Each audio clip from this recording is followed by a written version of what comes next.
हाँ, ओके। भाई साहब, एक आपके साथ ज़मीन फ्रॉड का मामला प्रकाश में आया है, जिसमें कोर्ट से जिसने आपके साथ फ्रॉड किया है, उनको सज़ा का प्रावधान है। क्या है मामला और कैसे ऐसा था कि चंद्र प्रकाश शर्मा जो केप राइड मॉल के मालिक हैं, उनको मैंने 5 बीघा ज़मीन सिंबल चौड़ में बेची थी 2012 दिसंबर में। तो उन पे मेरे 54 लाख रुपए शेष थे।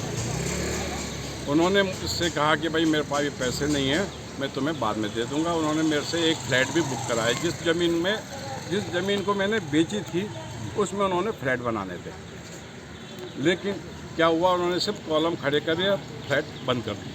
2013 में ही काम बंद कर दिया। तो मैंने उनसे कहा भाई मेरे पैसे दे दो, तुम फ्लैट भी नहीं बना रहे।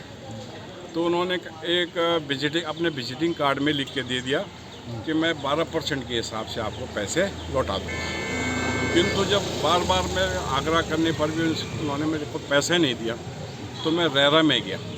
रेरा होता है जो बिल्डर के अगेंस्ट में जो फ्रॉड करते हैं ये लोग।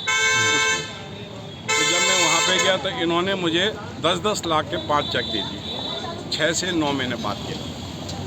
तो जब मैंने वो चेक बैंक में जमा करे तो डिसऑनर हो गए। तो मैंने फिर कोर्ट की शरण ली। कोर्ट में मैंने पुटअप करे।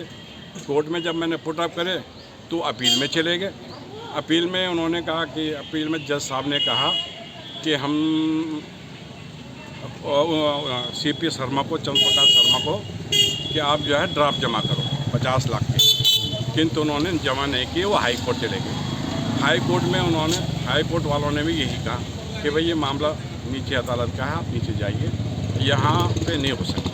तो फिर वो वापस नीचे यहीं कोर्ट पे आए और 28 तारीख को जज साहब ने मेरे फेवर में निर्णय लिया।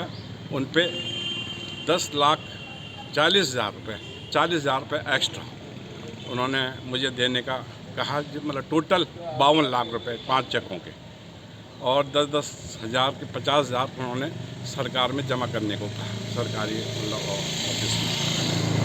अब देखते हैं क्या होता है।